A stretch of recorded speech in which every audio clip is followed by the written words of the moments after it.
Good afternoon and welcome to the February 23rd, 2023 meeting of the Fitchburg Historical Commission. I now call this meeting to order. To everyone, please be advised that FATV is conducting an audio and video recording of this meeting for public broadcast.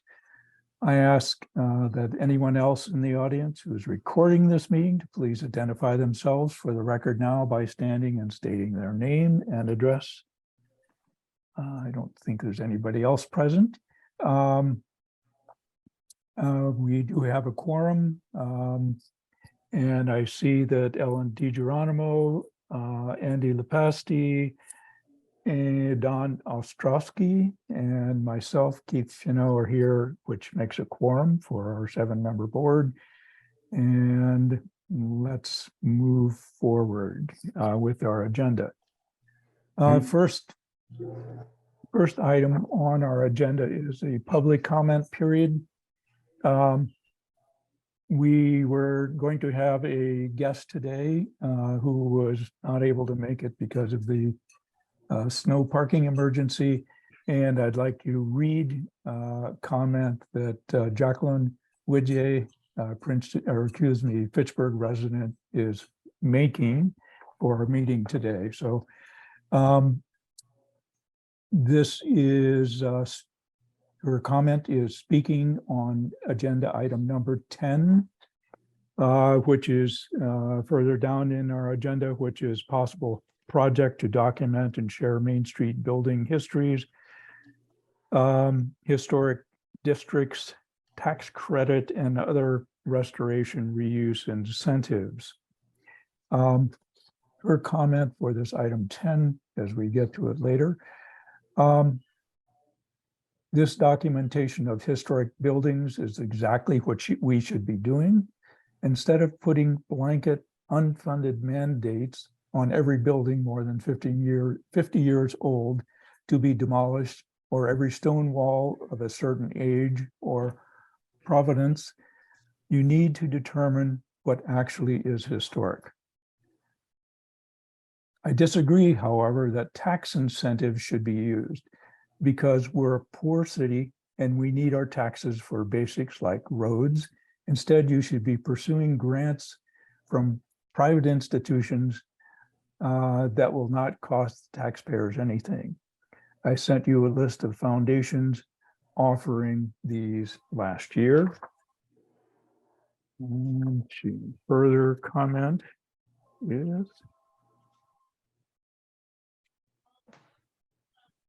I feel that you're very elitist board that doesn't consider how our city struggles economically.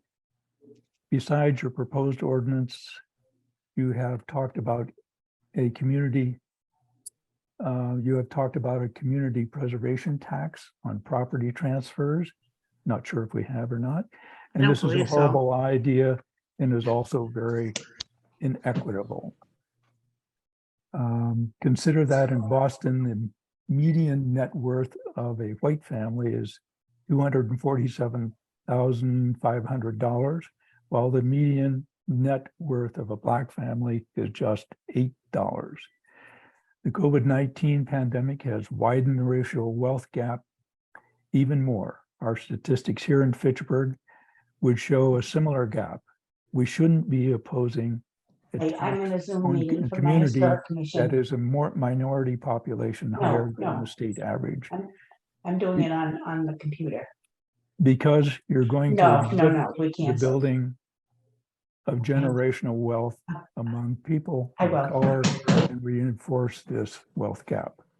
You need to think about the bigger picture and the impact of your actions, not just your idea of historic aesthetics. In this, she's copying the Human Rights Commission because of the equity issue on her statement. So thank you, Ms. Widje.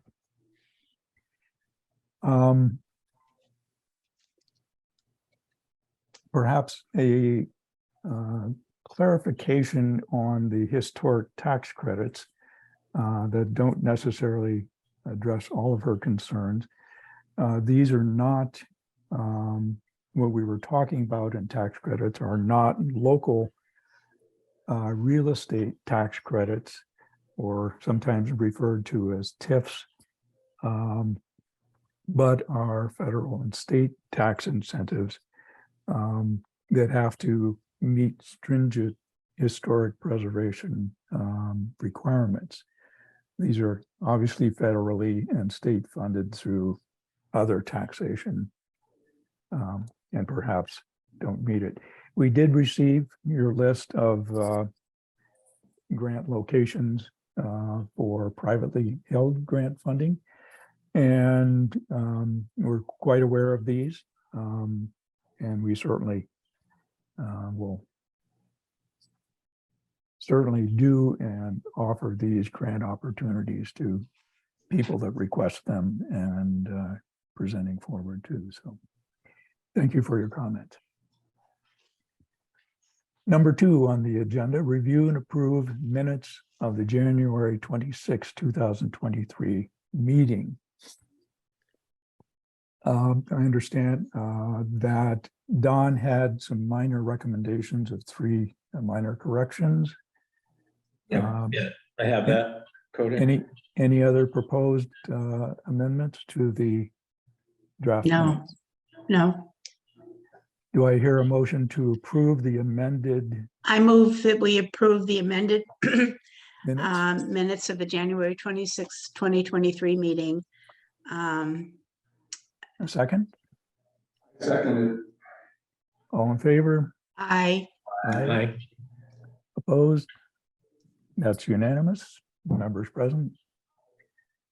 Item number 3, Freedom's Way Hidden Treasure List and host event. I forwarded commission members an email that we received from the Freedom's Way group that includes multiple municipalities, mainly running up along the Route 2 corridor through Fitchburg and Ashby and a little bit beyond, and slightly up into southern New Hampshire, communities that are on the Freedom's Way Trail. Each year during the month of May, particularly this year, they're having a hidden treasure publicized list with information, and they're inviting Fitchburg and inviting us as the Historical Commission to perhaps help them join this effort in a list. And this time it is featuring, I believe, is primarily monuments and memorials that are located within our city, and to be able to provide a list by, I think their deadline is mid-April.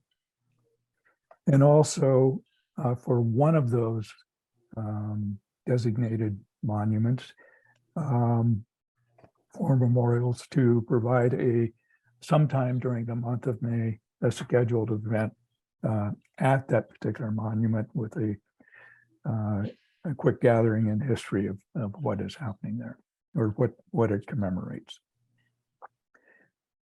Could be a worthy piece, looking for volunteers that might be interested in working with that, perhaps verifying the information with other sources such as the Historical Society, or perhaps working in conjunction with a volunteer from there too. If any volunteers, well, I'd really be interested in volunteering. As you all know, I would need transportation, and I'd have to plan, but my kids could probably help me. Do you think are they going to give us a list, or do we have to provide them the list of monuments? we would generate the list, Okay. and I think, we'd contact them and get exactly how they want that formatted. Mm-hmm. Again, there's about a month and a half of time to get this list in, and also to pick a date and a time that we could host and publicize. on the Freedom's Way website, and there are other contact information of when that would be as one of the participating communities. So, Well, the one that really comes to mind for me is the Monument Park monument, the monument itself. And, hopefully we'll have our brochure ready. So we'd have that available, but there's a lot to talk about in that location. I'm thinking of others, but there isn't really a place to stand. I love the World War I monument in Moran Square, but there isn't any place that people could stand. It's, it is surrounded by traffic. Or even the Upper Common area. The Upper Common, yeah, that's the first World War monument. The first World War monument is there. Mhm. And people could park at the maybe they could use some of the space at the post office. Mhm. And are they looking for kind of historical, national kind of war memorials or something, monuments? Is this? I think it's kind of wide open, historic commemoration of different events. We have all the way from the marker that was just placed at the Blossom Street townhouse project that kind of commemorated an early school building. Yep. And I believe a place I can't remember what we had researched on the inscription there.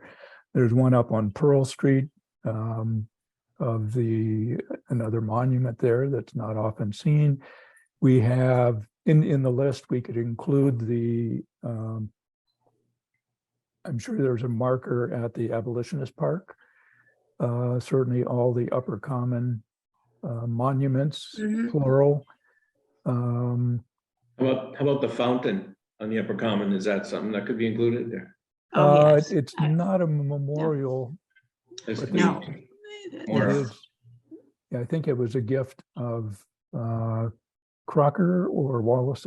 Crocker, I believe. Yes, I think you're right. It's one of the two. I was trying to remember which one, but Yes.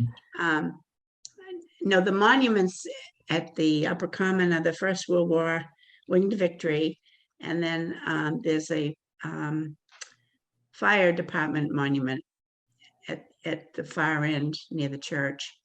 Yep, and the police. Yeah, yep. And and the fire. police, well, that's the fire department. The police department monument is at the corner by the Depot Bridge. Right.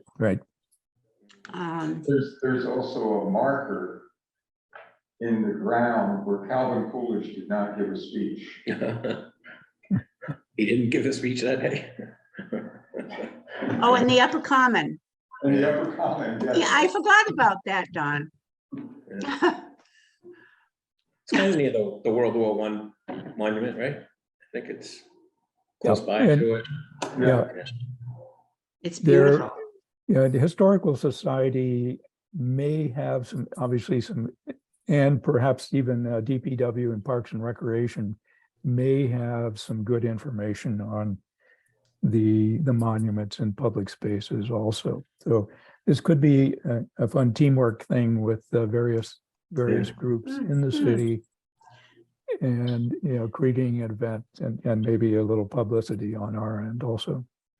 Well, there was one of the former members of the Historical Commission was keeping a list of all the monuments and markers in the city, but I don't know whatever happens to that list. I'll look, Dawn. I can't I mean, I remember, and I can remember what you're speaking to, but I don't know where the list is. I know the city doesn't have a list. At least then we checked, and there was no list of the monuments and markers in the city. At the city. Well, this could be a good resource, and it could be something that if we are able to get this list started and perhaps even post it on our website and have it available. Well, Keith, you might remember who that was, who kept that list. 'Cause Yeah, I'm trying to remember. I think he taught at Monty Tech for a while, I believe. Yeah. And he was involved involved with or a lot of knowledge in several of the companies and mills in town also. We'll see if we can chase that down. So Ellen has volunteered. Anybody else would like to step in to help work this? You want me to check with Susan Navarre? And That would see be if- great. See if she's also been asked about this. Sure. Yeah, it might be a coordinated. And they quite possibly have double ask in our community. So Yeah.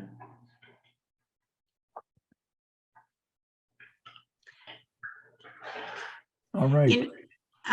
Just a thought, in the park area in front of the Upper Common is also the Arthur Longo Monument, and that's very interesting too. So we might,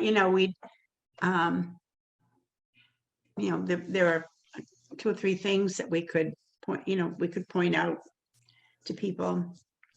Yep. If it happens to be a war memorial, the date, it could be closer to Memorial Day. So that there's kind of a connection with the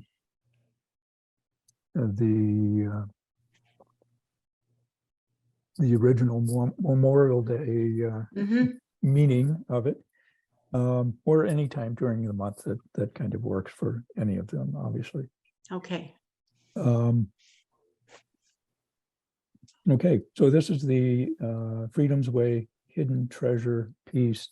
Ellen, and maybe Andy, if you're going to be at the Historical Society, maybe check with Susan Yeah. and see if there's some records, coordinate that with Ellen. Okay. All right, and let me know if your progress or if you need any additional help on that. Thank you. Number 4, update on Monument Park, recommendation for park bench replacement, cast iron fencing repair and restoration, stone entry step repair, monument base repair. And to this, we've added the actual central monument sculpture and pedestal sculptures, plural, which is a renowned sculptor and Yes. Bronze caster, originally from Ireland, I believe. Anyhow, and at our last meeting, I think the mayor, who was a guest also, was helping us kind of move this along, and particularly the monument also, seeing if it needs some specific restoration. I've including our letter that we had written to Nick Erickson. I've had a reply back from Nick also that he will be taking a look into this and kind of passing it on to the Parks and Recreation Division. And since then, I also copied, I've contacted by email Nick Capasso from the Art Museum, who recommended a sculpture preservation firm Mhm. that is already looking, contracted, I believe, by the city to look at the Boys and Turtles fountain in the Upper Common, which is a bronze statue and its fountain, surrounding circular fountain with turtles. And through Liz Murphy has said that I believe they've already started, and the firm has already started the evaluation of that particular sculpture. And we will, has yet to have made contact to see if it could be if the Monument Park statue could be included in that also. As a follow-up, I have Liz Murphy from Planning and Development has recommended that we coordinate our work with the Parks Commission, which is a similar commission to ourselves. And the new Parks and Recreation Director, city employee is James Bunnell. And I believe that's how James pronounces his last name. And he has gotten back to me saying that he's received the partial list by email. And this was just as of yesterday. I will get back with James and fill him in a little bit more on the kind of the role that the Historical Commission has with Monument Park. And perhaps also see if we could be maybe attend one of the Parks Commission meetings to just let all of the park commissioners, the volunteer commissioners like we are, be aware of kind of our dual responsibilities over Monument Park itself, and kind of work. So we're working with the commissioners and also the Parks Director to see if we can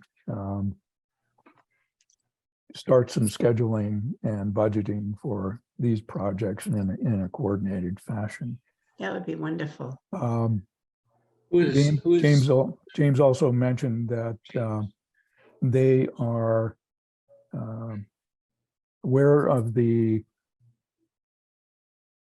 rumor, I'll put it this way, of the perhaps molds for the cast iron fencing, that they're going to be taking a look for those again at the DPW facilities to see if they can be found, which could be a savings and recreation of those cast iron missing balusters.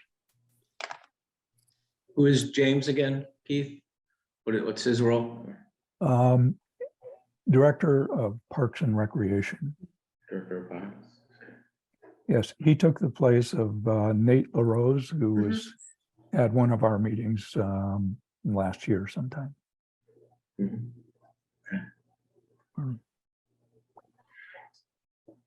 So that's kind of in the works. It's I will follow through soon and try to keep you posted of any progress and any meetings we might have, if we can get on the agenda, perhaps for March, Okay. with the Park Commission. Just so we're all kind of on the same page.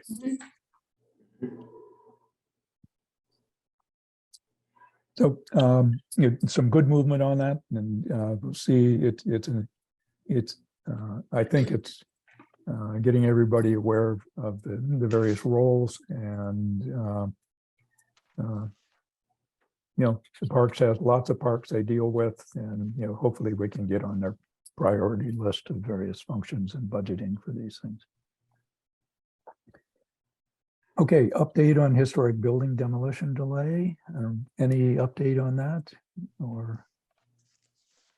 Well, I think we're planning to talk to the committee, the board of the Historical Society. We have to set up a meeting with that.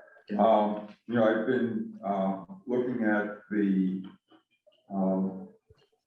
demolition delay resource book, which has a list of all the communities in Massachusetts that have demolition delay ordinances, and it's quite a long list, over 130 communities. And some are 6 months delay, some are 12, some are 18. I think a couple of them are 24 months.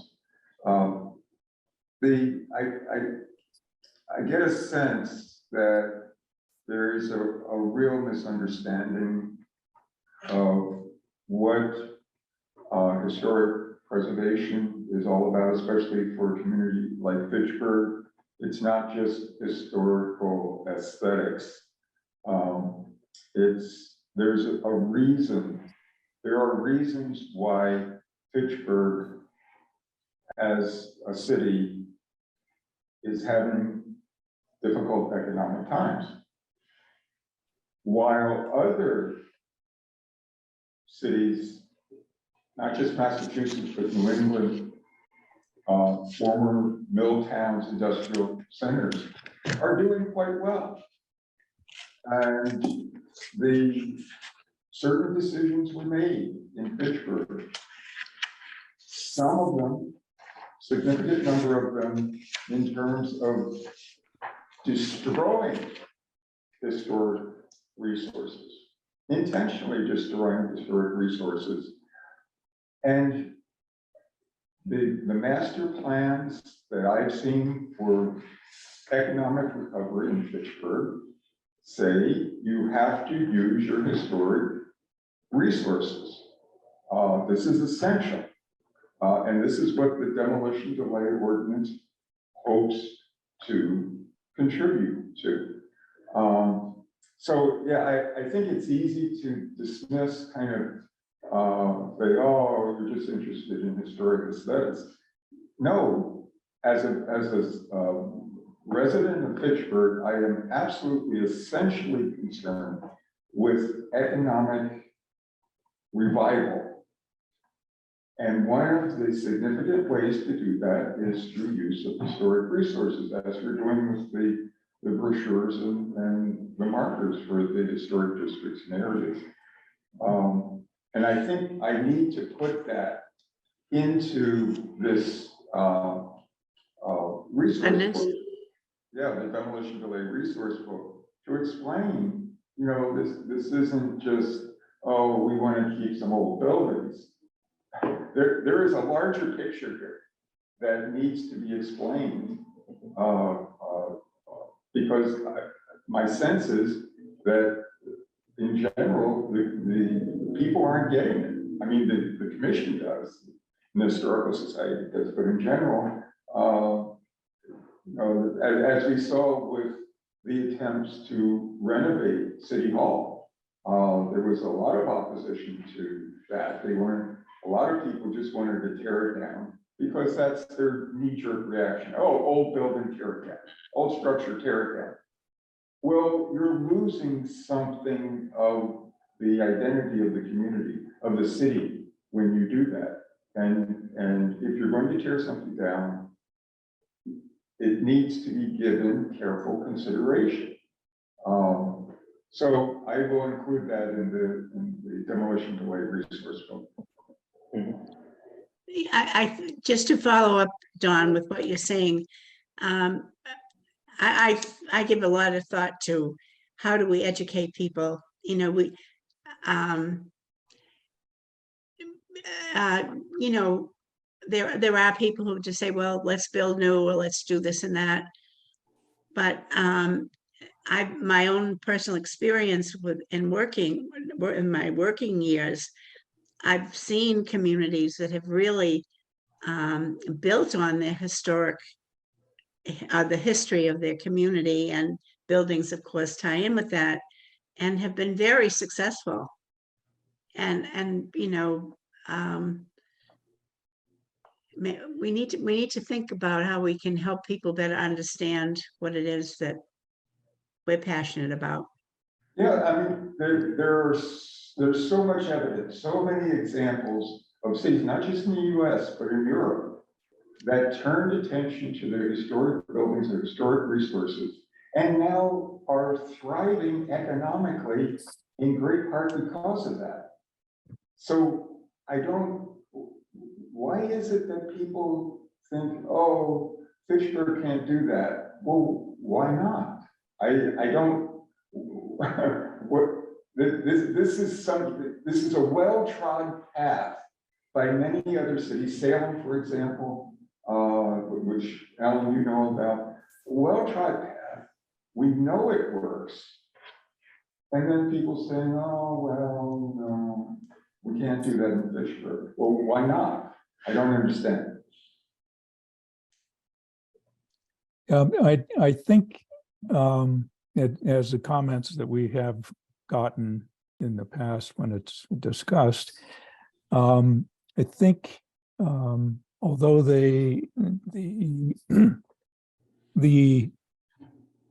it's built into the ordinance, and I think we should look at these items into it and perhaps even address them more strongly, Yes. is the idea that if a building falls under the qualification of how old it is or whatever the criteria of our final ordinance is, that in cases where it, it isn't really a building that has significant value, or it can be rapidly processed and it doesn't slow down the property owner from being able to do a demolition, in particular if the building, even though it falls under a year built, let's say category, that it doesn't necessarily contribute to the heritage of the city.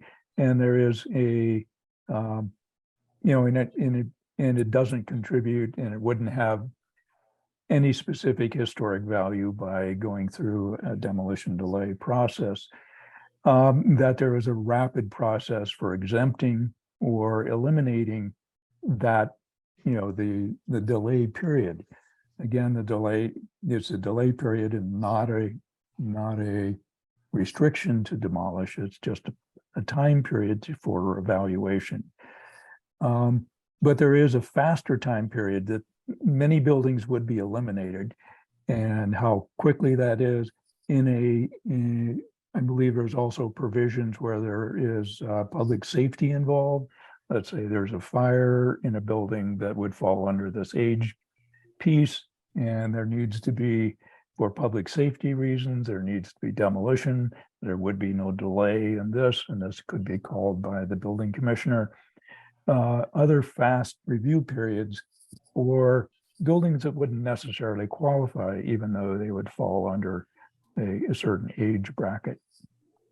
And I think these need to be highlighted strongly and at the beginning, that these buildings wouldn't be considered, and it's not the point of the demolition delay to have all buildings in the category go through the delay process, but those that would qualify, and particularly things that public safety issues would not, be subject to the demolition delay.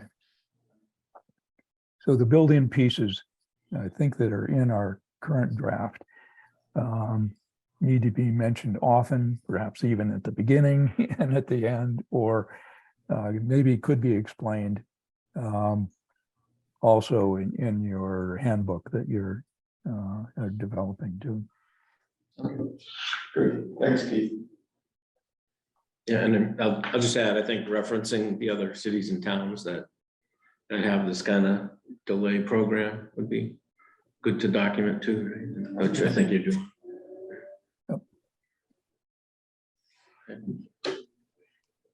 Okay.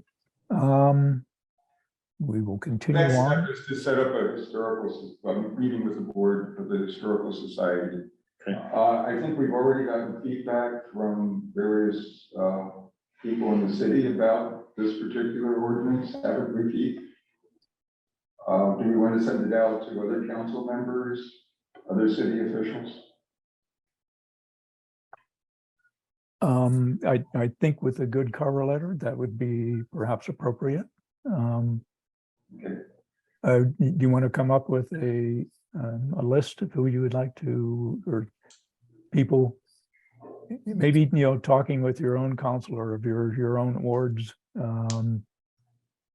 and introducing it to them and having a one-on-one could be certainly a good introduction, and being your representatives could be getting their thoughts and recommendations on proceeding on this too. Okay. I'll do that.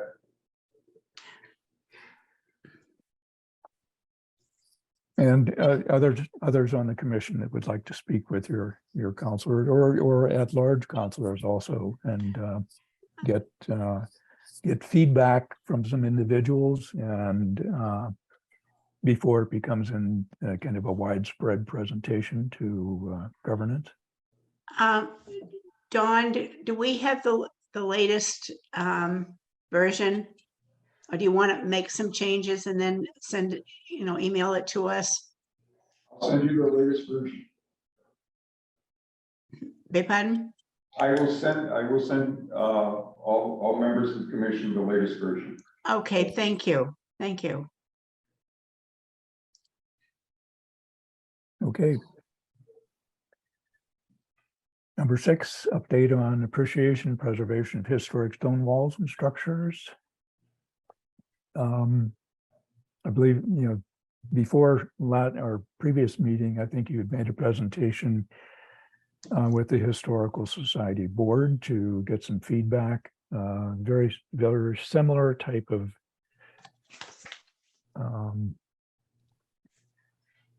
piece. I don't. Did you get any negative feedback from the board members? Think so? No negative feedback, no. Any positive feedback? Oh, yes. Yeah. Yes.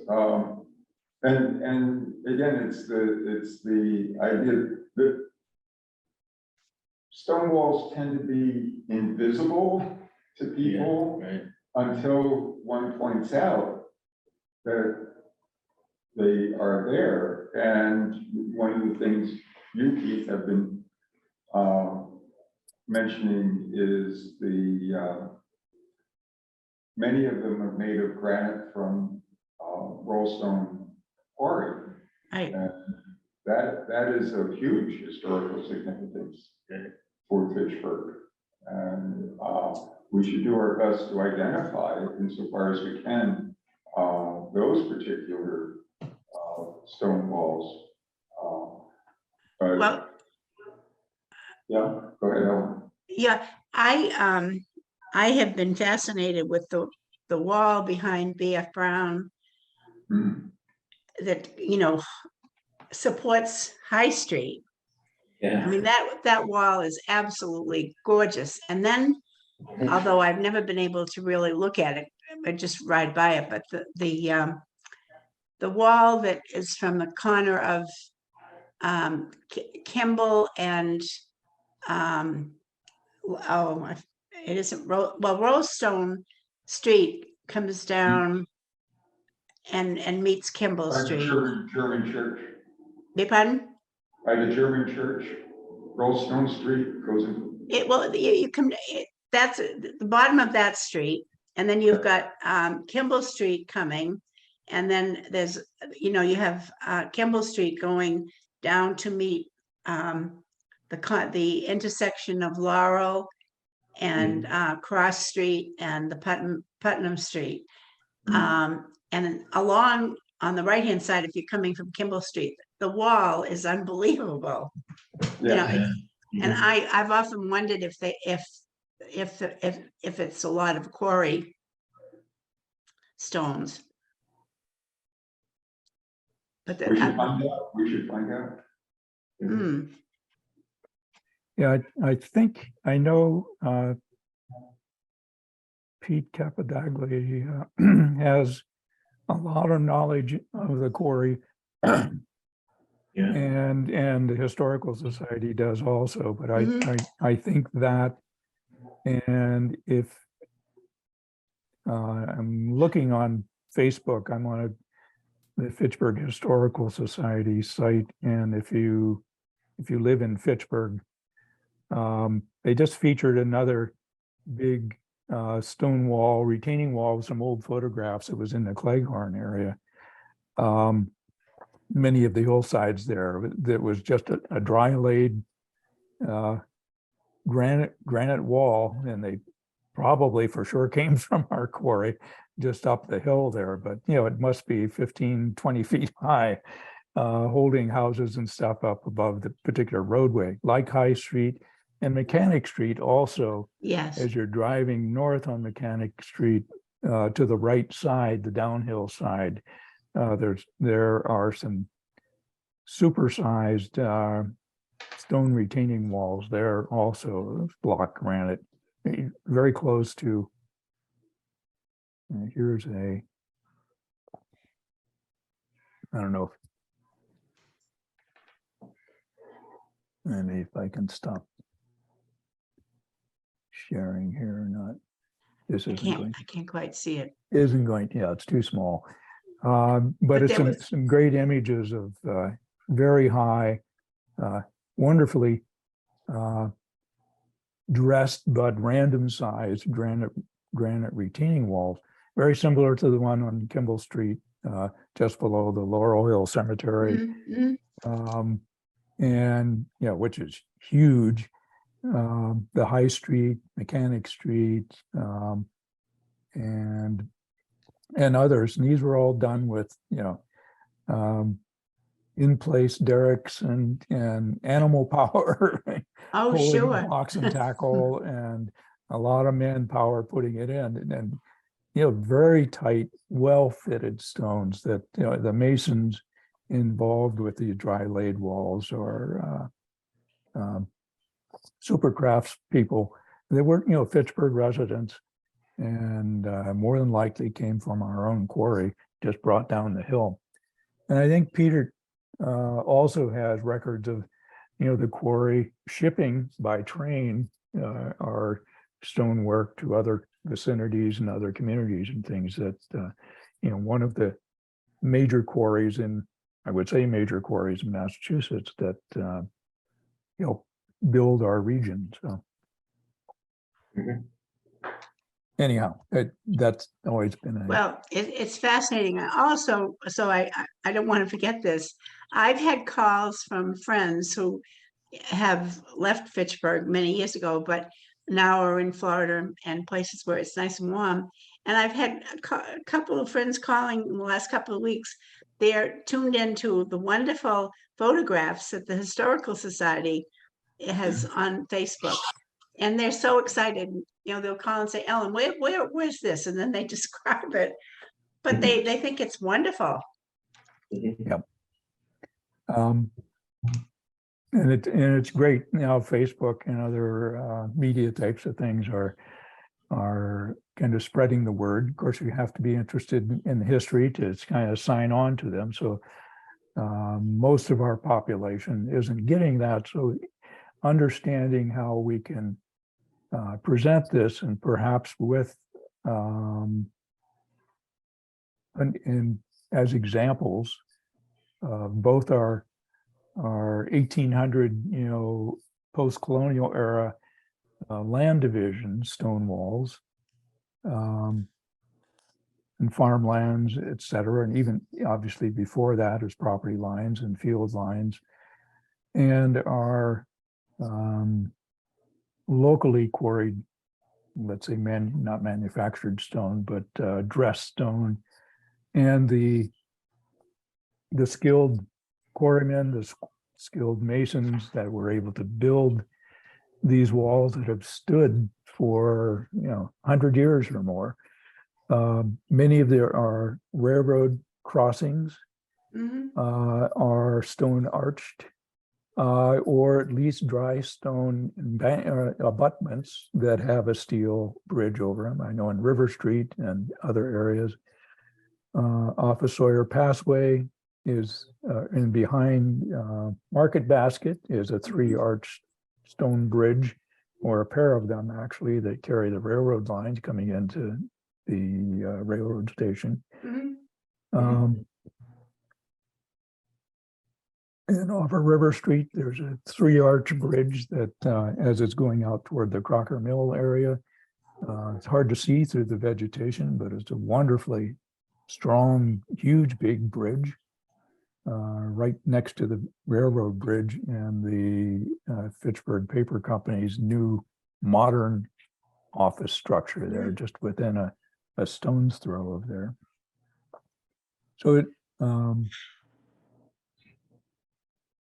anyhow, I think as we present these, having some good images and things can help Yeah. give examples of buildings and stone protection. And if anything, all we really want to do is have people aware of it and aware of their value, and they will preserve them, I think. Whether it's through just education or legislation, we are looking at it, and legislation kind of makes people become aware of it. Absolutely. And you know how to do that with backing of the community as a whole. We talked about this many times, so sorry I'm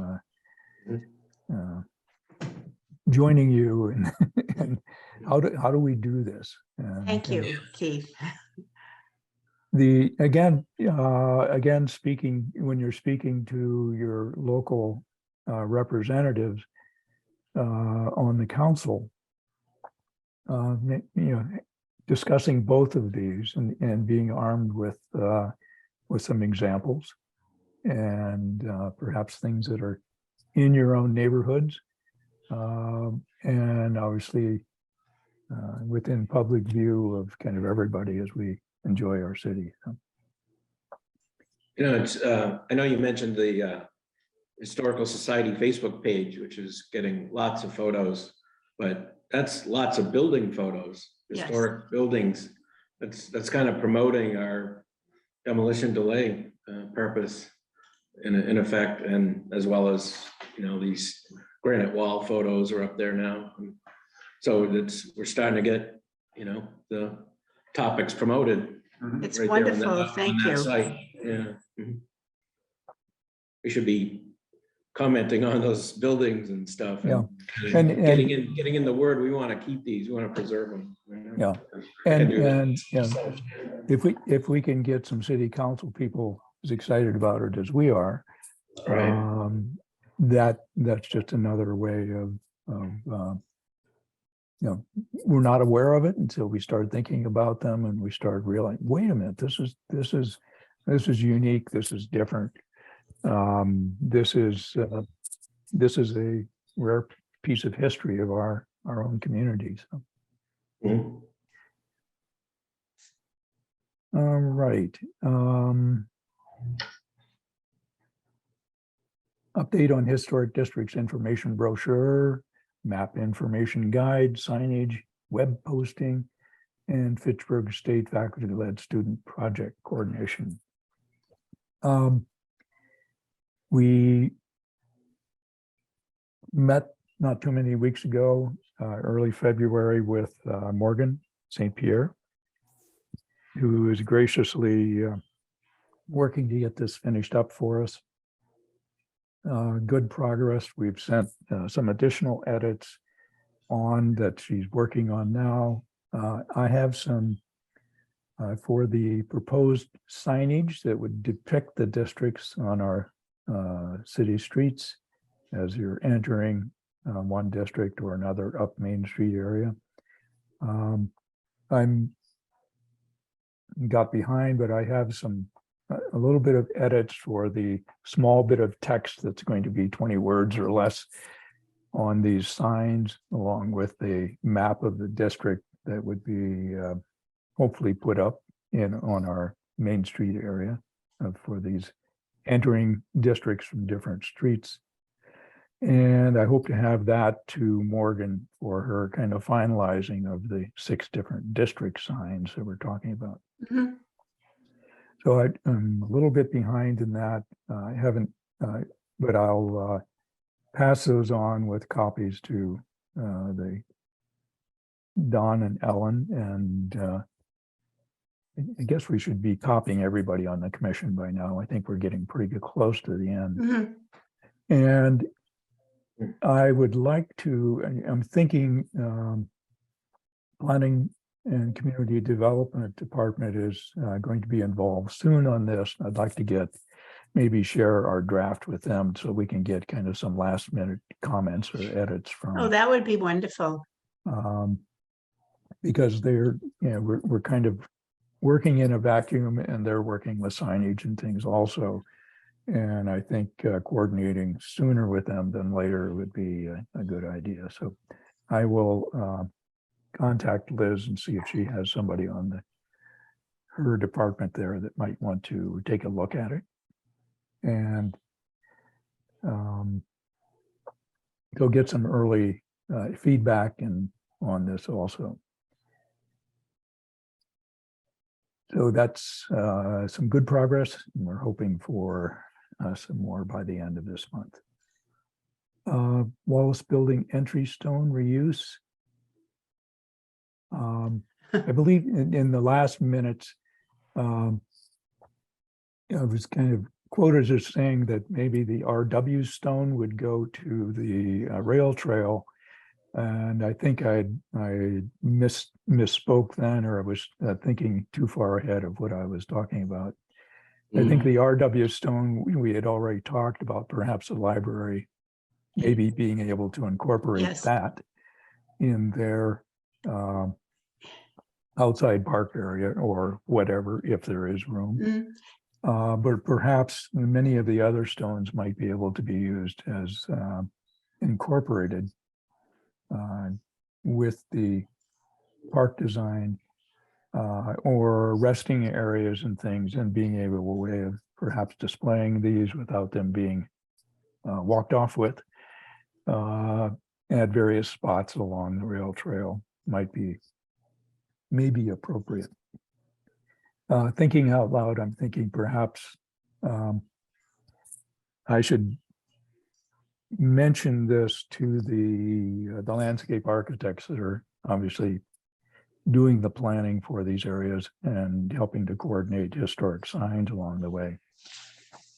And if I am able to make contact with them, I'll copy you, or if we get into a discussion, I'll invite everybody to join if possible. I'd be very grateful to be part of that. Andy was with Sharon looked at the Sharon Bernard, the former director of the library, knows about the RW sign. And I know she was going to convey the information to the architects involved in the library. So that would be wonderful. Okay. Any other thoughts on the reuse of the stones that may be being disappearing soon? I would hope not. Yeah, so in case somebody's going to be demolishing the building or Well, whatever the new use is there, so. The prospective tenant for that area is no longer a prospective tenant, so we still have a little time. Okay. We have some nice cold storage. Ideal for stones. All right. Very good. Historic marker. Historic marker. And by the way, if the GE plant were probably over 50 years old and we had a demolition delay on that, I wonder how we would help to recommend perhaps a saving and reuse of that grand cathedral space or industrial, this Celica structure. Just a thought on the side of. Oh, I think it's a magnificent space. Yeah, and somebody thinking of reuse as a possible rather than demolition would be an interesting topic for a building like that. And many of our older industrial buildings, that some of them much older than that, are obviously getting some reuse ideas by creative ideas, including Harper Furniture, Ivor Johnson, the Yarn Mill, and others in our city, including over in Cleghorn, the National Register properties over there that have used tax credits and so forth for their reuse of housing and agricultural use. So.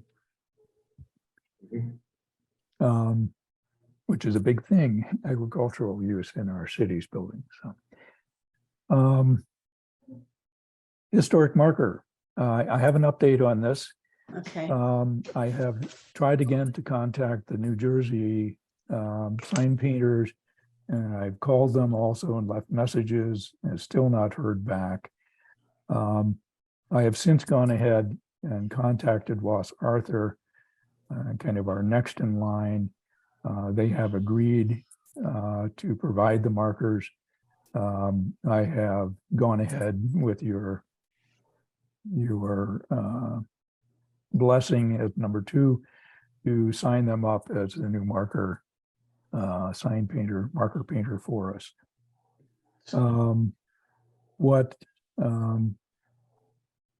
Which will work very similar. We get to review, the check will be made out to the sign painter. We'll pass on the application with the approved layout and wording, and the resident or building owners will be able to pick up their completed sign here in Fitchburg at the sign painters. do you need a vote for that? I think I got the blessing beyond, but if we want to vote on it, with Wass Arthur as the new sign painter. So move. Second, Second. all in favor? Aye. Aye, opposed? None? Okay, Oh, thank you. and I'm delighted it's a Fitchburg business too. And I think it'll be good, good, high quality. It is painted and it's good, long lasting signs with the same graphics that we're talking about before. Mhm. And at a reasonable price also. So the people who had sent in a request for a historic marker, but did not receive their historic marker, if they pay the additional money, will they then get their historic marker? My correspondence last month with the heirs of the previous sign painter they are in the middle of settling Mr. Leonard's estate Mhm. and his finances. And they were saying they're hoping in the near future to reimburse the 3 signs that the funds were deposited, but he passed away before he was able to make them. So I believe this spring is their intention of what will happen. So should the people who sent in their checks and had them deposited, should they wait for reimbursement from Mr. Leonard's estate, or should they go ahead and order from this new company? Both. As they're kind of 2 separate financial entities, we can't put the past financial burden on the new sign painter. So those 3 signs will be reimbursed from the previous sign painter, and I will contact and let those 3 signs that this is a new opportunity and the new cost for to do it, and that they can make up their minds if they want to go ahead and do it or just receive their money back from the past one. It sounds good. All right. And I will try to get I'll come up with a new application form with a new cost structure and who the checks are made out for. And I will pass that. I'll send it out to the full commission for your review as an edit on the draft of it. And then we'll try to get that posted on the website and send those applications out to the previously unresolved sign people. We do have one additional sign request in that I'll send them the new information. I'd already let them know that we're between sign painters and that I would send it out for them. And as we go forward, we'll try to re-advertise and get some interest behind this. I think it's, again, one of those good visual things to make people proud of their buildings and share their history with others. Any other questions, thoughts?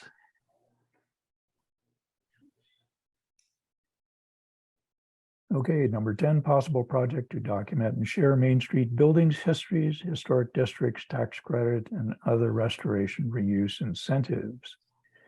I know Ellen is working on this, and I'd like to see some others kind of help with the research and text and putting this together. You know, I got a new map from the city, and everything's all on, you know, on one page. And so I'm identifying the you know, the buildings that you know, are directly involved in the historic districts. I don't have the buildings for the Upper Common Historic District. Do you have something about that, Keith? The buildings that are Yes, included, the I contributing have- buildings? I have a draft of the proposal that has a list of all the various different buildings and brief histories on each one of them that they're including. Mm-hmm. It's not quite the final version that they're submitting to national parks. This is a one that had corrections that haven't been made yet from Mass Historical Commission. Okay. I can print that out and put draft on it and Well, that would be drop- great, because, drop it off. Let me make a note of that. thank you. I think it's important also as we look at our brochure map, we're kind of missing everything below Monument Park on Main Street. It includes the Dickinson Building and except for a couple H.M. Francis buildings, all the way from well, even buildings like the Granite Apartment Building at Morin Square on the corner between Lunenburg and Summer Street. You know, that's not listed anywhere in our brochure because it is H.M. Francis, but it isn't in the overlay district. And this would be an opportunity. Oh, it isn't? I don't believe so. Oh, I know, I know it's an H.M. Francis building. Yeah. But you know, the research I did included stuff on that. Yeah, it is probably, it's not H.M. It is in the Morin Square district. I'm sure it is there. I'll take that back. And listed. But buildings like the Park Building, which is the old Sovereign Bank, or recently the Sovereign Bank Building, which is a terrific building. Oh, it's magnificent. And it's just kind of all butchered up on with paint and so forth on the outside, but it is a magnificent gateway structure to Main Street from Water Street. And It really is. yeah, and you know, buildings that you know, from that end of Main Street going up, the Dickinson Building, you know, in the corner of Cushing and And the Cogswell building. yeah, the Cogswell Building, the other Dickinson Building next door to it that is an H.M. Francis, and other buildings as we go up Main Street that to the park, it's, you know, they're kind of overlooked a little bit, and they're kind of missing from the Upper Common District. They're kind of missing from, you know, there's kind of that blank area below Monument Park to The Moran old Square. retail, excuse me, that's really the old retail area. Yeah. From Blossom Street to Putnam. And Yeah. there's some lovely buildings, Yes, indeed. And and they're over 50 ideally, years. that would be nice if it turned into a historic district also. In a lower Main Street or something like that. Mhm. That could include those very important buildings that are, not around a park or an upper common or whatever. And, there's certainly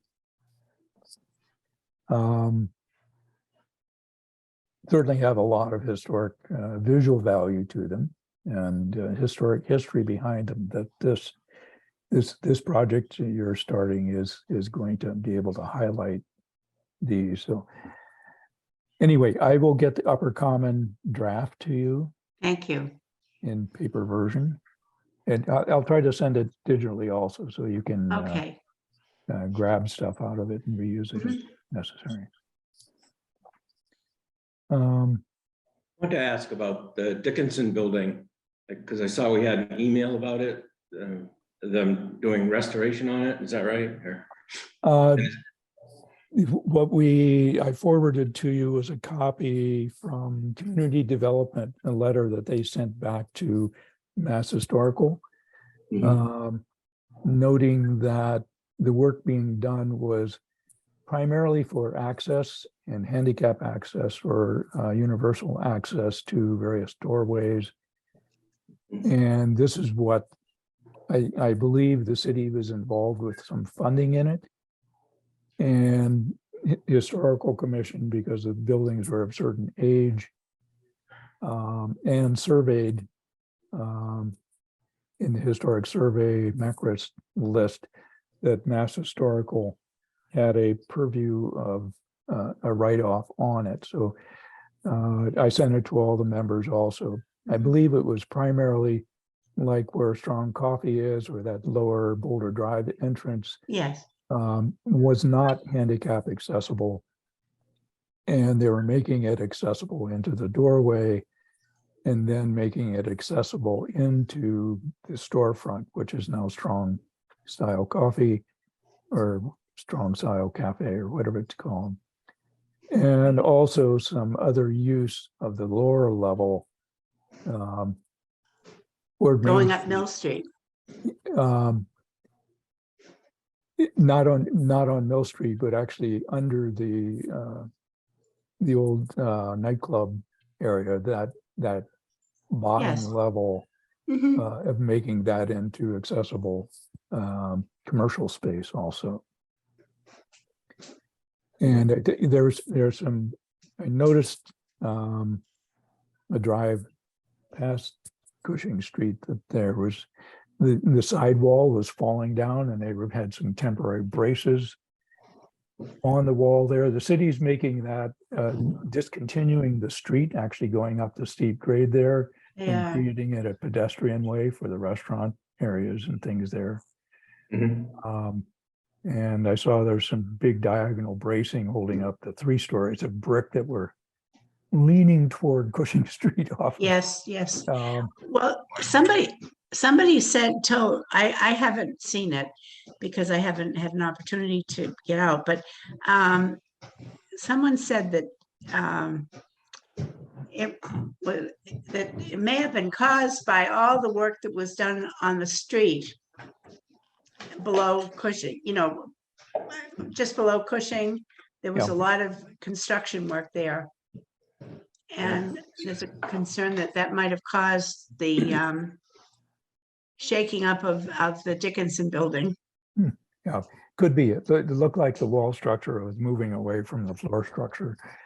The wall structure is mainly brick masonry with lots and lots of windows, and probably the interior floor framing of the 2 or 3 floors going up above that is wood and timber type of construction, or that ties into it. So those connections weren't holding each other in place very well. So hasn't that even closed down the Strong Coffee shut? It appeared like Oh, it it was. did? Because It the appeared like it wall was closed, so, is unsafe, yeah. yeah. So hopefully that's an unfortunate financial burden Right. on the owners of that. And hopefully there's some help coming, perhaps from working on the streets, et cetera, that could have started a little bit of shaking going on. Yeah. Okay.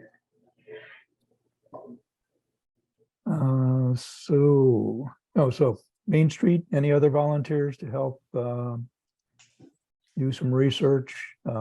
Certainly having these blurbs and creating a map, let us know, Ellen, how we can help you with that too. Okay. I had I had to put it on hold for a couple of weeks because I had some surgery, but I've got it. It's now occupying my dining room table once again. Good. Our clutter is good. Sorry, Keith, I think Charles would be excellent, not to volunteer Charles, but he knows quite a bit about the buildings on Main Street and the area around that, certainly more than I do. And we might specifically ask him if you would like to help Ellen on that. Well, I'm the buildings that I'm outlining are the ones that contribute to an historic district, because this is really an economic development proposal also, our revitalization program that we would be cooperating with the city. Yeah, and it would be, I'm wondering as a suggestion, if we had buildings that were not, like the Dickinson building is not in a district and it's not registered.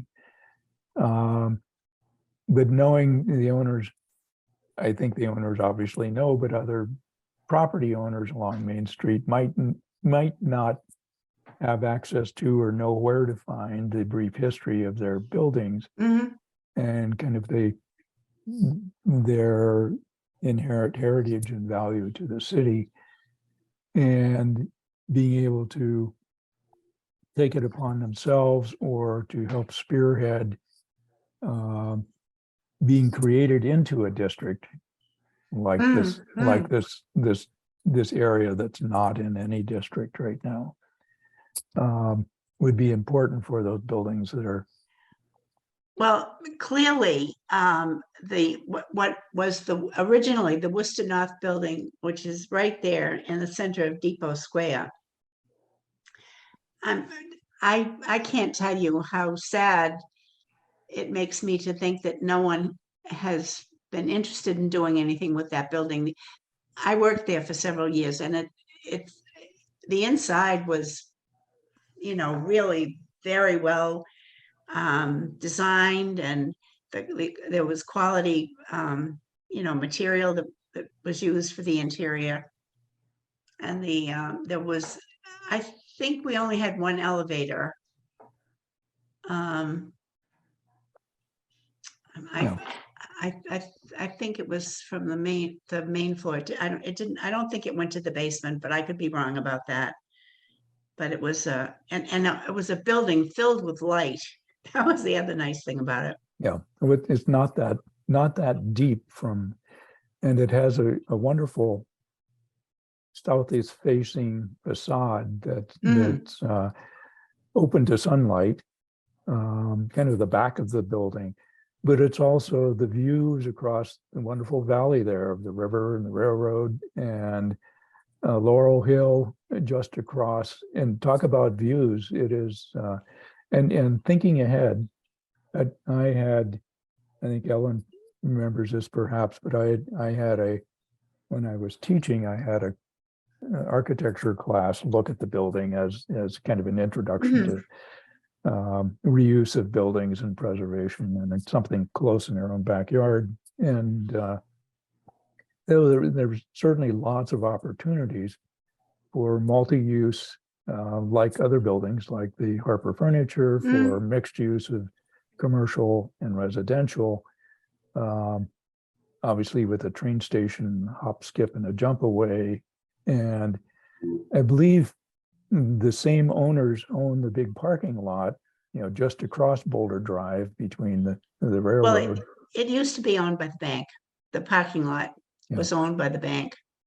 And I think, the new owners still own that, including the building. So it's a great resource for certainly parking, for additional, perhaps low-rise structures, including parking, et cetera, for or open parking or covered parking or whatever, and other real estate venture in that area. Could be additional housing or other commercial types of things. Again, just off of the new closed Cushing Street, that's becoming a kind of an offshoot of Mill Street, which is kind of a festive restaurant, wine cellar type of area. Mhm. And, the restaurant that's in the old bank building on the corner of Cushing next to the dish. I believe it's a Mexican restaurant. It's a Mexican restaurant, and Yep. the food is great. Yep. And, having that lower Main Street hopping with commercial and entertainment and recreation, such as restaurants, et cetera. And strong coffee, more residents, train station traffic, student traffic, because it is closer to Fitchburg State and that community also. And all of the, great housing up Highland and up Blossom Street, all kind of nice walkable connection area of that piece of Main Street also. So it has great potential, and there's some great old photographs of what the park building looked like before. Wonderful arched opening windows, it's accentuating the main entries. It's all been kind of modernized with, particularly on the ground level and some other things, but it's not far from being restored to some of its glory. And having upper level apartments, particularly on that south side, perhaps even balconies hanging off that backside with outside spaces and the sunlight and all of those things, it could be a great treasure.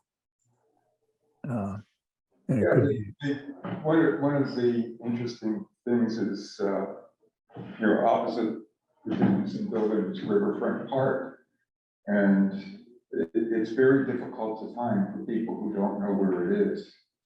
There are really no signs for that. And it's a lovely little park. It is. And by the way, they have a bench there that there doesn't seem to be a problem with people, homeless people sleeping on the bench, because it doesn't have a center railing in it to prevent that. It's a very, so I just mentioned that in passing. That's an area that has huge potential. And right now it's not being fulfilled. I'd like to see it more being done there. Yeah, here. Okay. It sounds good. We're volunteering Charles to help, and I'm sure the rest of us will help also. Don't tell anybody that he volunteered. Yeah, don't show up, you get volunteered. Yeah. Any new business from anyone? Things. And I know last meeting, we talked a lot about the rail trail ending location. I don't know if that's still ongoing kind of thing. If that Correct. has to- It was interesting to hear the mayor agreeing that this is something the city could be working on. I don't have any updates on it. I was at the last meeting, I said I was going to try to contact Larry Casasa, who is, I believe, the current president or chair or whatever of the Twin City Rail Trail. He's very Or- involved. Mhm. And maybe just let him know our thoughts and concerns for that end of it. And I'm sure he probably has some good ideas. Actually, Keith, I'd be glad to help you with that. Larry and another friend of mine have been working together on it. And I've had it in mind to, because I just would enjoy seeing them again. But if I could help you, take that off your list and contact Larry, would you want him to come to our next meeting? And perhaps they have, some kind of a plan on paper for where the trail is going to end. I mean, exactly where it's going to end and what options there are to, to properly place the sign and what can, what kind of information could be on the sign. I'd be glad to do that for you. Great. I will. Let me see if we can get a joint call with him. If you don't, Oh, no, that's fine. that sounds good. And I'm sure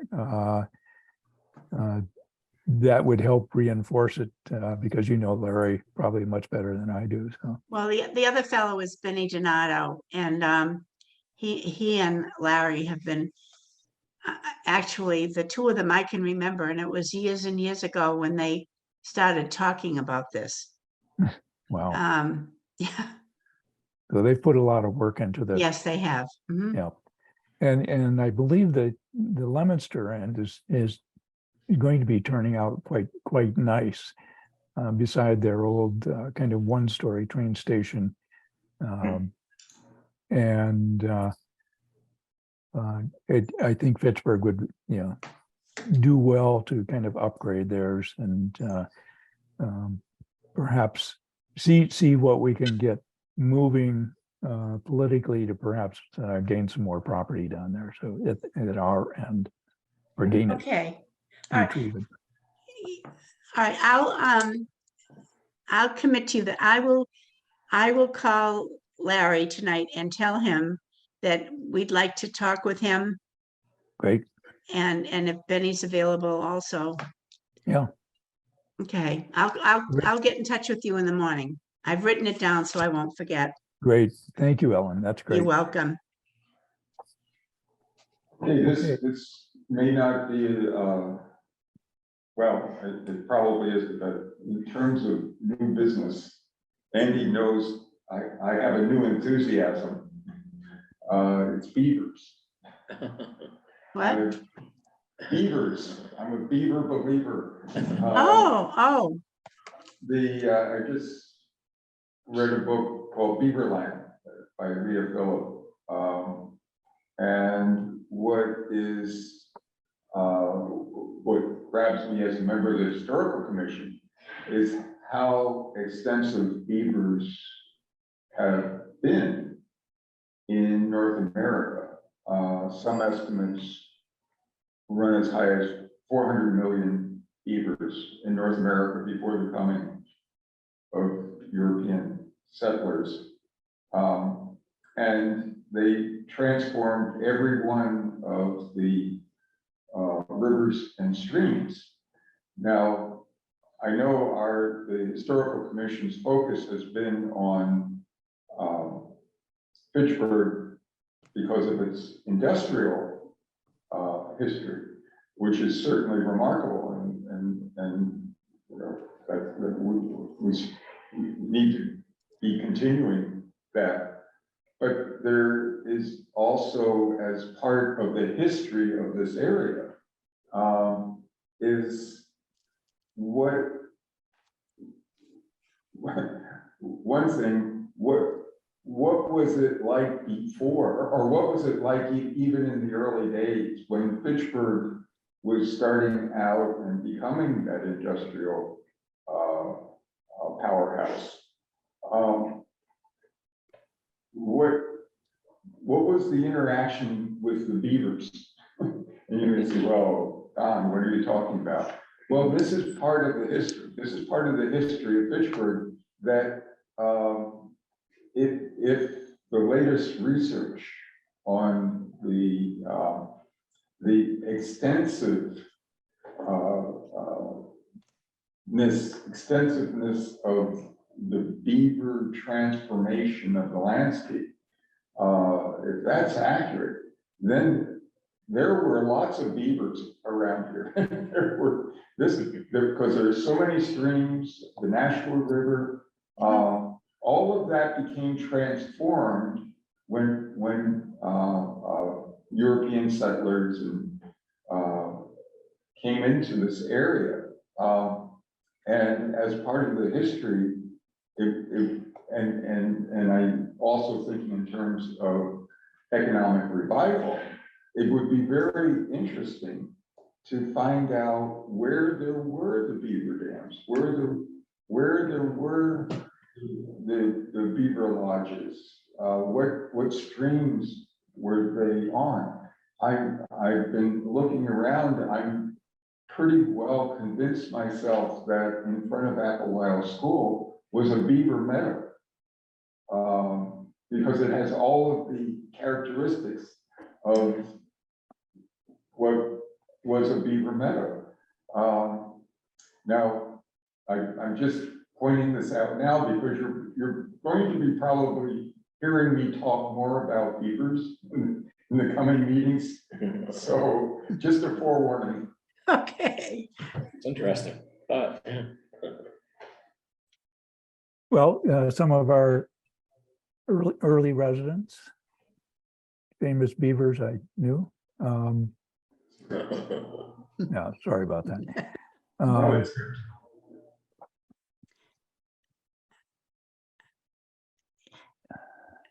Let's see. I could imagine the John Fitch Highway area with the Falula Brook, which was meandering through, and some of the recent anti-flood things the city's been doing there.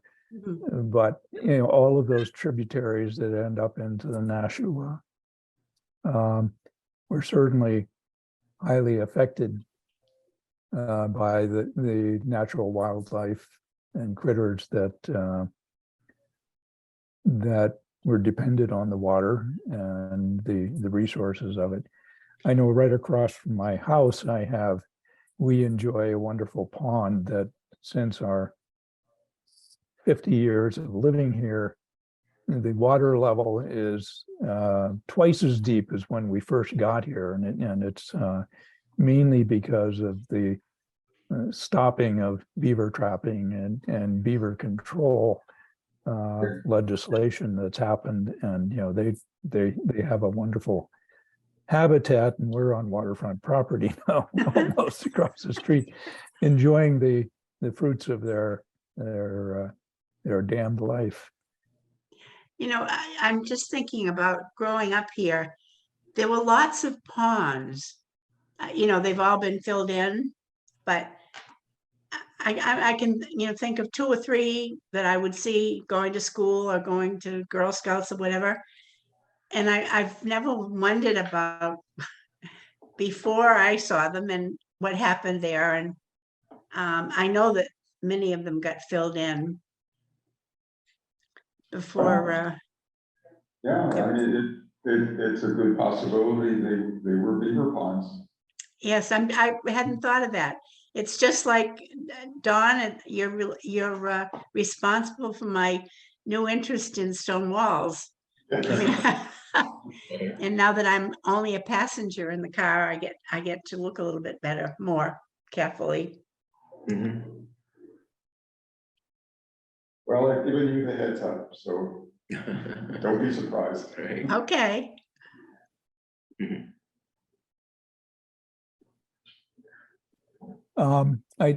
It makes me wonder that the early residents that were using the river and started to harness their water power, if they actually started, saying, well, this is a good spot, this is where the beavers built their dam, perhaps I will enhance their work that they did here.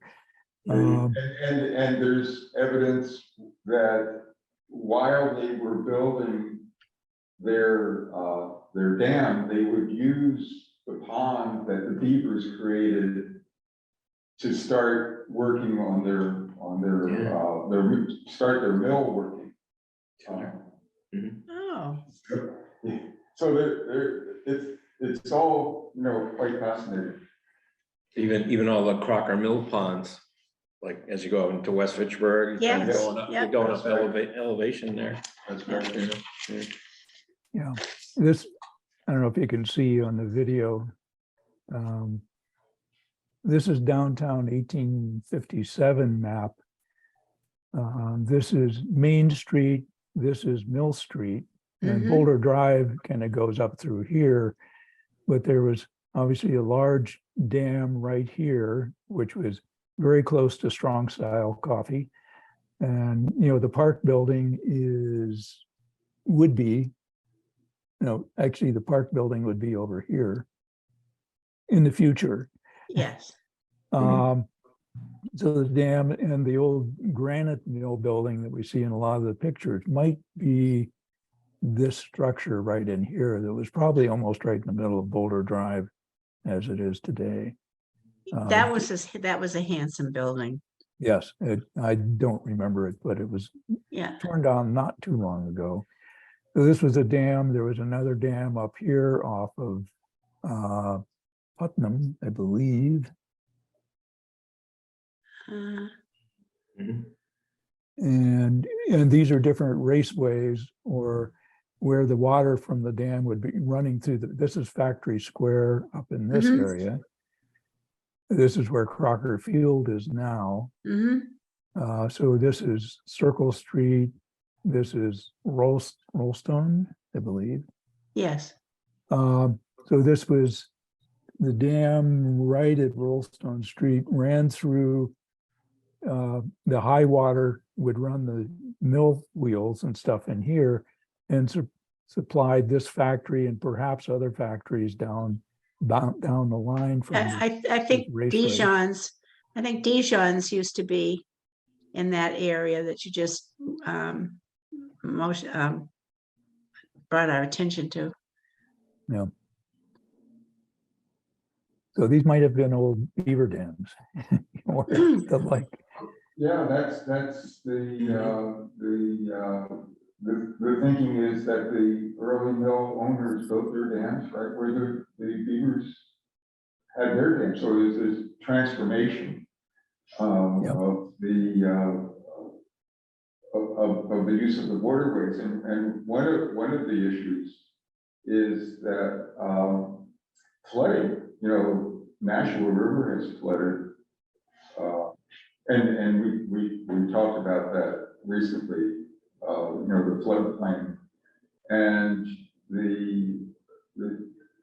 what current scholarship is saying is that restoration of beavers and beaver dams can help prevent flooding of rivers.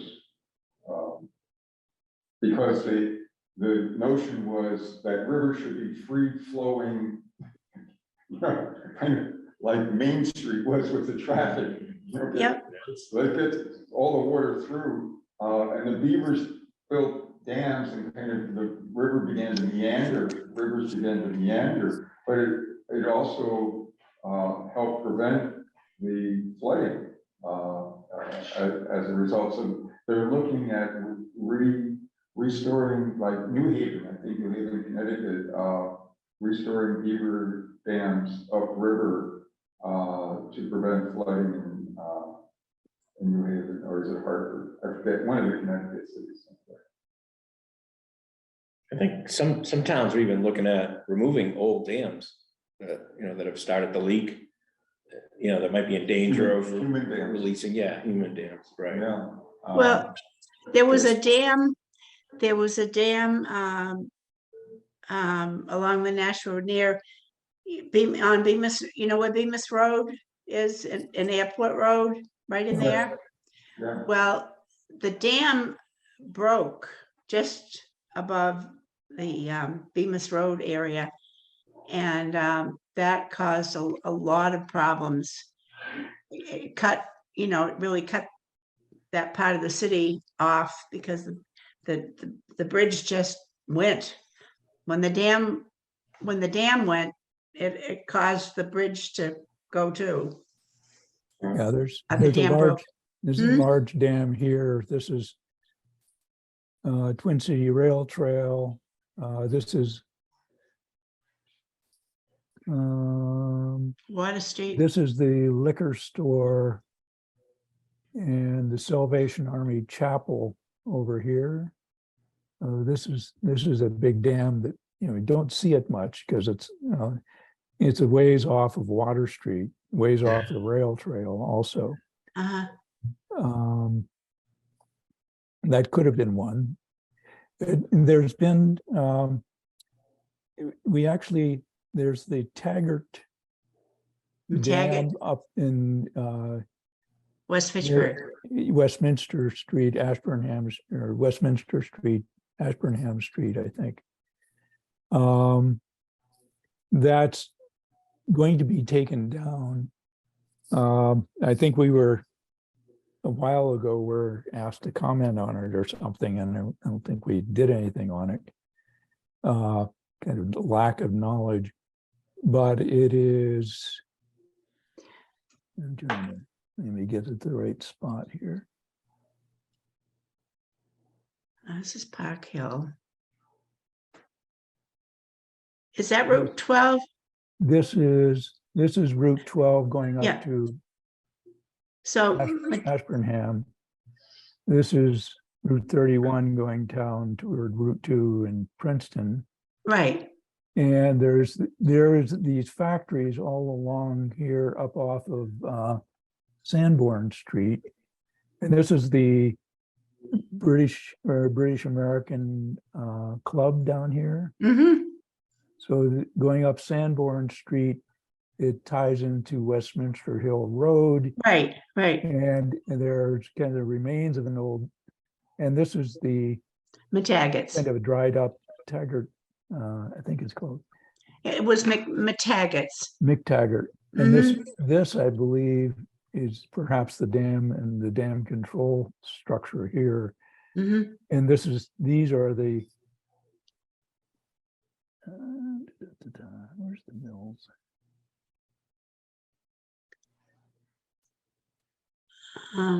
There's several mills and the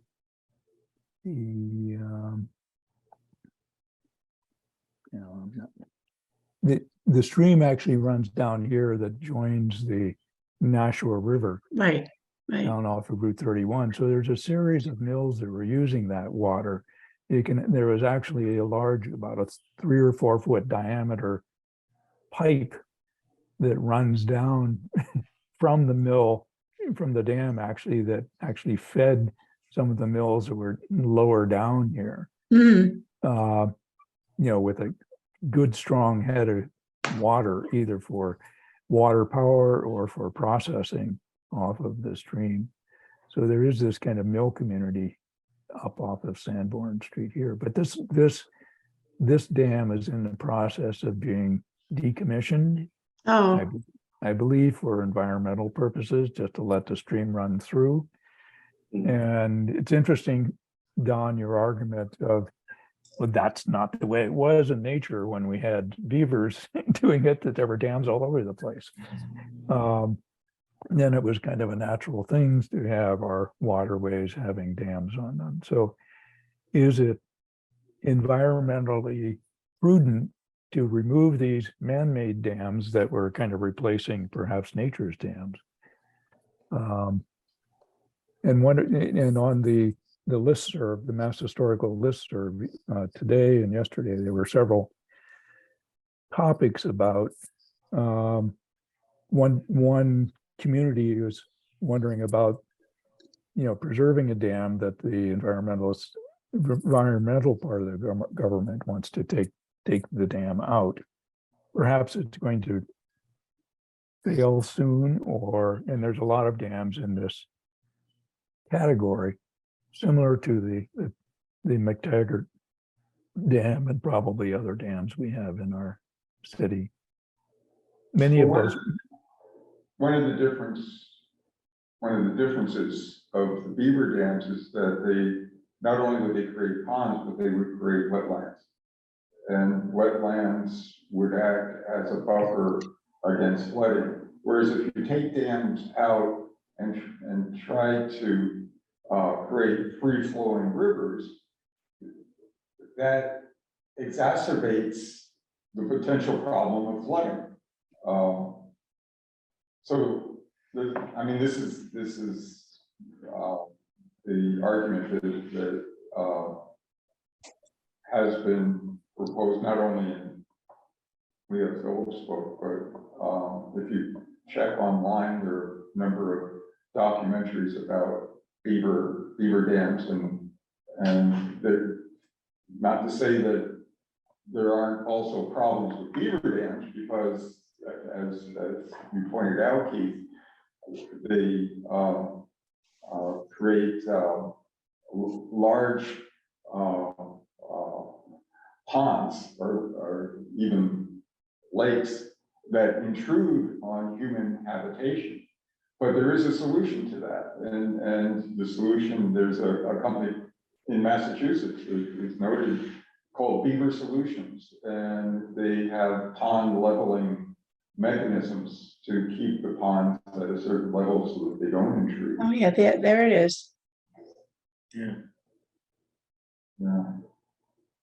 That was a popular swimming place in my day. well, yeah. This is where the stream runs down here and it eventually joins. It's a fairly steep valley running down through this Yes. section. And it connects with several old mill structures and foundations down the way that are an interesting piece. Is there potentially some collaboration with the Conservation Commission and the Historical Society Commission? This opens up all sorts of possibilities. You know, apparently there still are beaver in the area. If you go online and you type in Fitchburg beaver, you'll get videos of two beaver walking into Cumberland Farms. Oh. It's Ah. 2018. Okay. Yeah, but 1 o'clock in the morning, we walked into Cumberland Farms. At the Clegon Rotary or something? Yeah, at the Rotary. Yeah. And then looked around and then walked out again. That's fine. 2 beavers walked into a bar. Yeah. Oh, we're having a nice tour. Oh, Yeah. I love this building. Yeah, these Oh, I are love that building. workers' housing, probably. Yes, it was. The Crockers built a lot of housing. There's some very interesting brick duplex houses up on Sanborn Street, I think.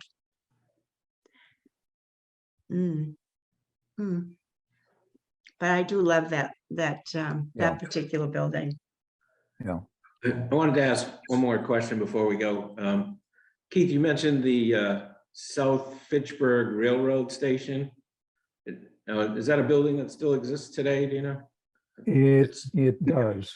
Yeah, I Bemis Road or something? Is it a Yes. house?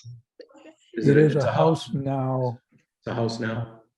Let me see if I have it. I recently Just got saved my some. curiosity going when you mentioned it last meeting.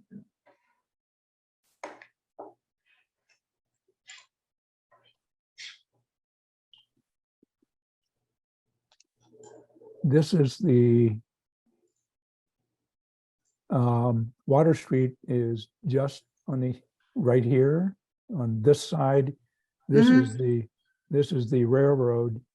And Railroad it's side. the platform for the station, Uh-huh. the back side. Yeah. Water Street is up here. And And then, the I think- house is still there. It's missing or the station is still there. It's a house now. It's Yeah. missing all the bric-a-brac, but these 2 windows are here. I think they've taken the sign off of it, probably vinyl sided. Does it face Bemis Road? No, it is, let me see if I can get on, I think it might Get face back. Water Street, right? yeah, let me, if you have a minute, I'll go. Sure. Sure. I uh, was wondering if it was opposite an old school they tore down and put up like a Dollar Tree store. Yes, yes, it's almost yeah. opposite that. Okay. Oh, I forget the name of that school. South Fitchburg, It was South Fitchburg School. elementary school. Mhm. Okay, thank you. Yeah, that was a beautiful. It was building. beautiful. That was a nice one. Right. Yeah, that's another piece of evidence for having a demolition delay ordinance, because it would have been very nice to maintain that Sure. building. Probably could have made apartments out of it, some nice ones or something. Yeah. You know, even put a dollar store. In the bottom You- floor, yeah. Yeah. Right, without having to tear the whole thing down.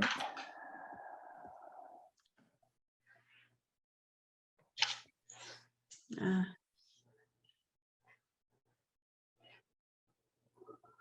Okay, so this is the corner. Oh, there's this the is Dollar Water Tree. Street, mhm, This is the dollar store. Right. This is Bemis and Right.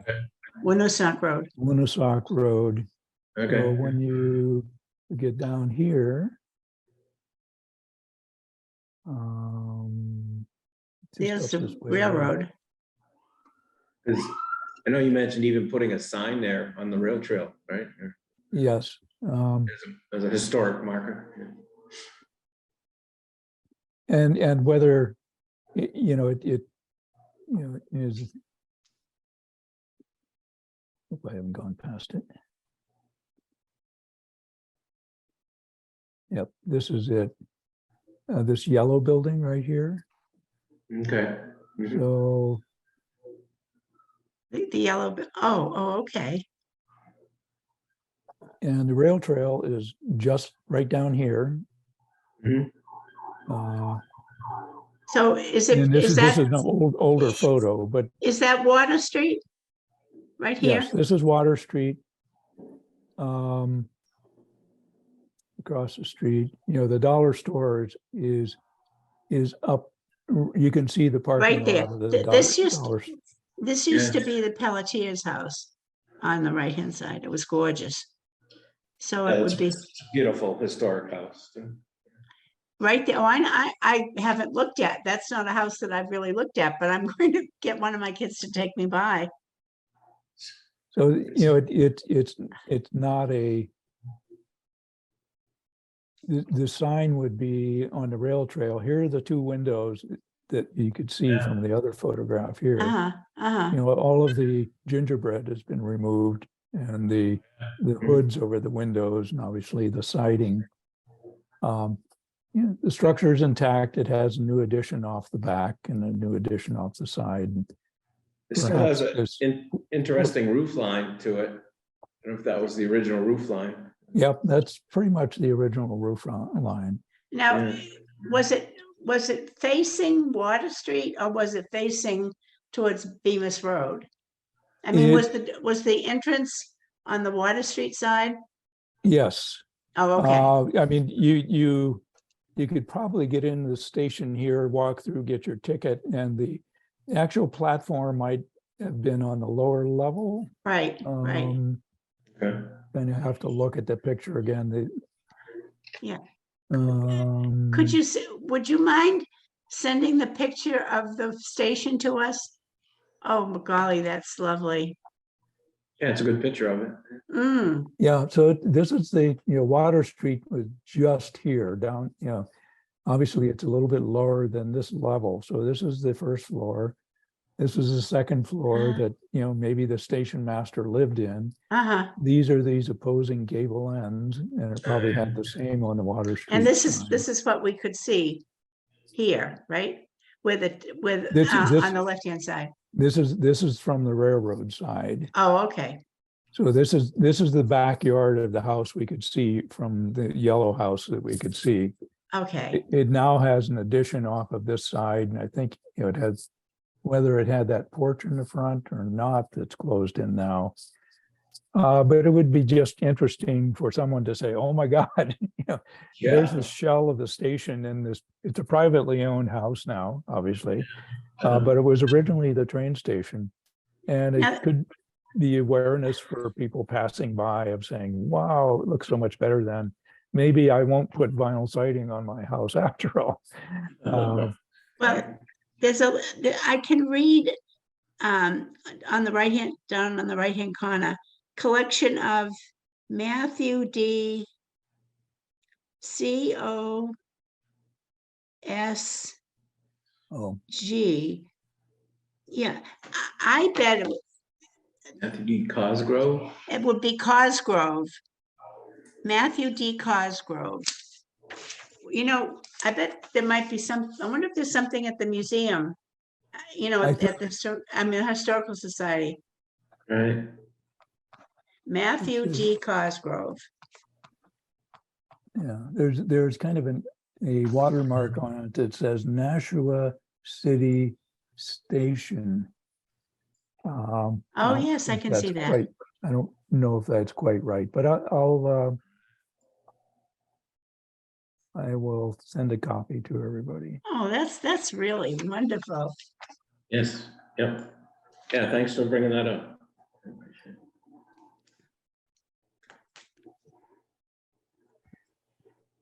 I'm not using the Fitchburg Historical Commission shortcut for addresses. Just, I'm not sure if everybody's getting it, if Andy's name is included in the email thing or not. So I'm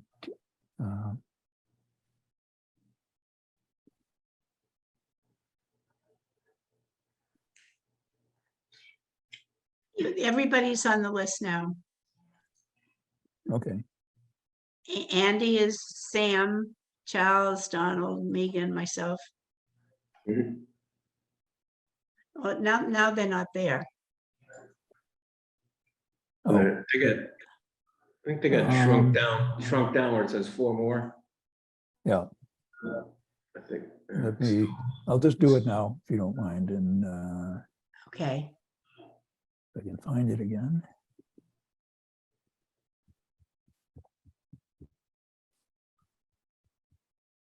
My Fitchburg Historical Commission folder is getting quite full.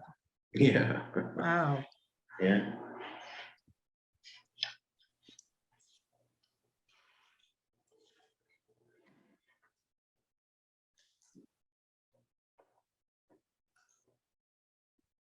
Okay.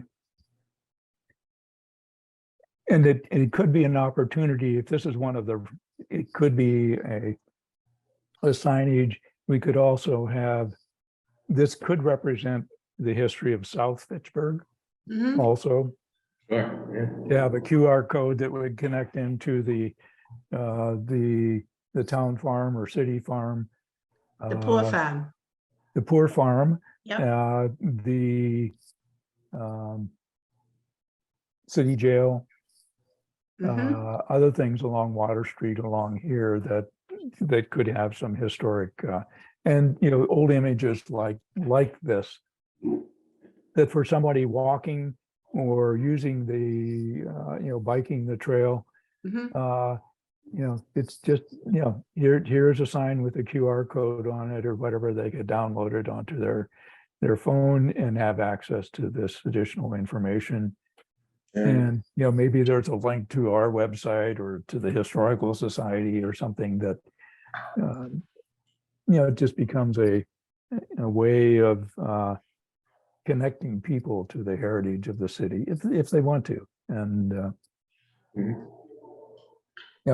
I saw some people that, just, they taking their morning walk, they park their car and they jump on the trail where, close to where they live, and they walk a mile or something, come back to their car, and it's a nice, safe, not too hilly, nice level walking trail that's nicely maintained and kind of monitored by the people that use it.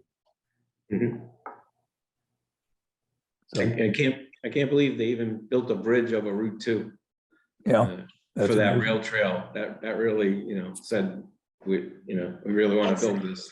It's Yeah. stunning, It is, yeah. but. Well, I'll get a hold of Larry. As a matter of fact, I'll try to reach him tonight. Mhm. Okay. Okay. Any other new business? And, thanks everybody for the long discussions. And if not, our next meeting is for March 30th at 3 Mhm. PM. Mhm. And hopefully we have some progress on our projects that we're working on, and entertain a motion to adjourn. I So move that moved. we adjourn the Great, February meeting. terrific. All in favor? Aye, thank you very much. Aye. We'll see you, if not before, in February. And let's work on our projects. So. Okay, thank you.